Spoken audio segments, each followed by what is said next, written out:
संभल में बावड़ी मिली और अभी और खुदाई होगा तो अभी और बहुत कुछ निकलेगा और मंदिर भी निकलेंगे।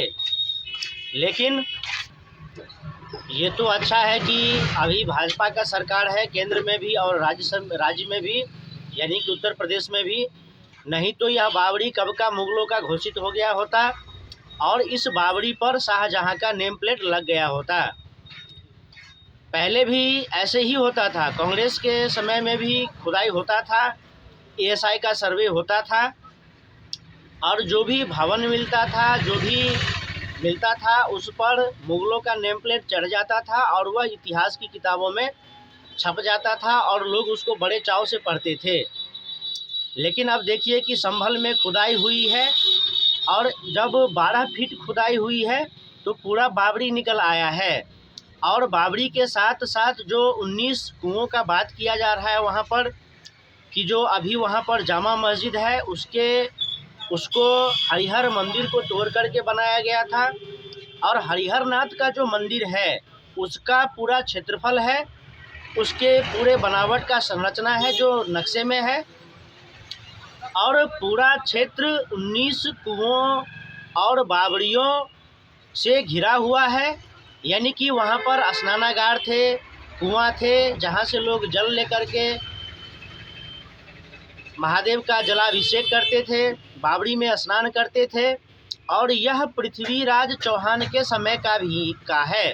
पृथ्वीराज चौहान की द्वितीय राजधानी थी उत्तर प्रदेश का संभल। दिल्ली पृथ्वीराज चौहान की राजधानी थी ही।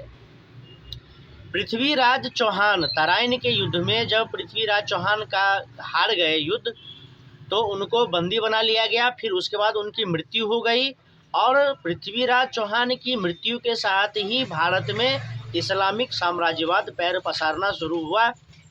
कह सकते हैं कि भारत में इस्लामिक साम्राज्यवाद की नींव पड़ गई और उसके बाद शुरू हुए हिंदू धार्मिक सांस्कृतिक स्थलों का विनाश और मस्जिदों के निर्माण का क्रम शुरू हुआ।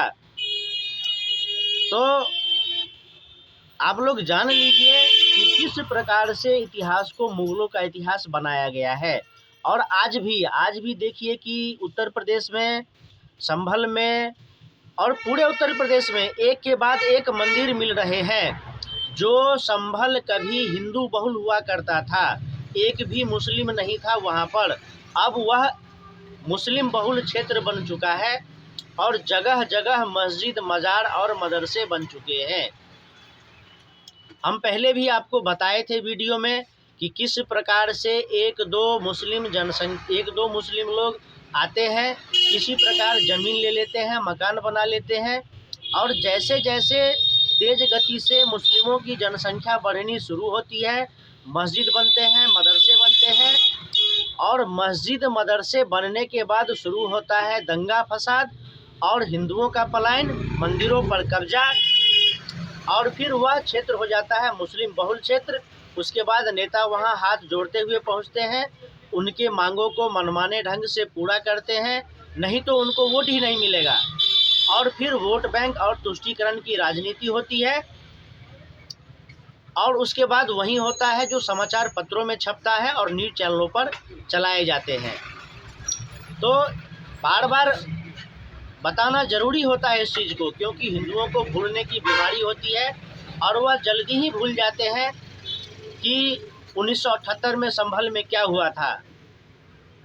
अब देखिए कि गली गली मंदिर निकल रहे हैं और हर मंदिर पर अब्दुलों का, जिहादियों का कब्जा है और पुलिस प्रशासन ने सब मंदिरों को चिन्हित कर दिया है। सब मंदिर के कागज़ निकल आए हैं, फिर भी जो ऐसे ढीठ जिहादी है, जो ढीठ अब्दुल है, वह अड़ा हुआ है कि नहीं, हम मंदिर खुलने ही नहीं देंगे, क्योंकि यहाँ के हिंदू मंदिर बेचकर जा चुके हैं। और किन परिस्थितियों में हिंदुओं ने मकान बेच करके पलायन किया, मंदिरों को छोड़ करके पलायन किया, यह सबको पता है।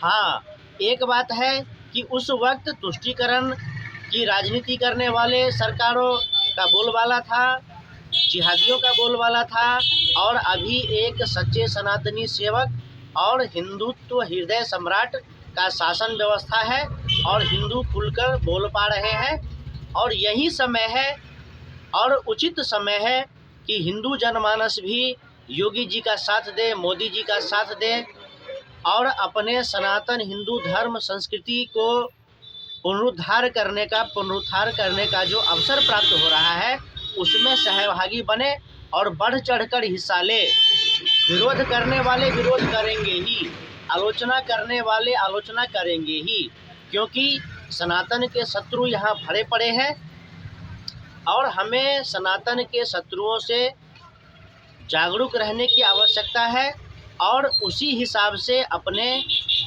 निर्णय लेने हैं, उसी हिसाब से कार्य करने हैं। सबसे बड़ी बात होती है सामूहिक एकता की शक्ति, आपसी रणनीति और फिर अपने सनातन हिंदू धर्म संस्कृति के प्रति निष्ठा, प्रेम, लगाव और अगाध श्रद्धा। तभी हमारा धर्म और देश सुरक्षित रहेगा। नहीं तो अफगानिस्तान, पाकिस्तान, बांग्लादेश, केरल, कर्नाटक, झारखंड, नागालैंड, मिजोरम का हाल देख रहे हैं और देख रहे हैं उसी संभल का इतिहास, जहां पर आज सैकड़ों की संख्या में मंदिर निकल रहे हैं, धार्मिक, ऐतिहासिक, सांस्कृतिक स्थल निकल रहे हैं, जिसको कभी इस्लामी आक्रांताओं ने मिट्टी में दबा दिया था। आज वह पुनः निकल रहा है, क्योंकि सत्य कभी मिटाया नहीं जा सकता। सत्य को दबाया जा सकता है लेकिन मिटाया कभी नहीं जा सकता है। फिर मिलेंगे अगले वीडियो में।